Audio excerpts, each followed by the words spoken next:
നമുക്കിന്ന് വെണ്ടയ്ക്ക് വെച്ചിട്ടൊരു കറി ഉണ്ടാക്കാം.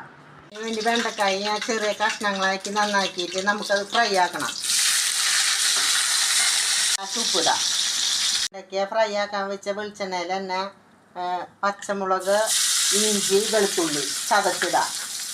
പിന്നെ അതിലേക്ക് 1/4 സ്പൂൺ മഞ്ഞൾപ്പൊടി, 1/2 സ്പൂൺ മല്ലിപ്പൊടി, 1/2 സ്പൂൺ മുളക് പൊടി, 1/2 സ്പൂൺ ഗരം മസാല, 1/2 സ്പൂൺ പെരിഞ്ജീരകപ്പൊടി.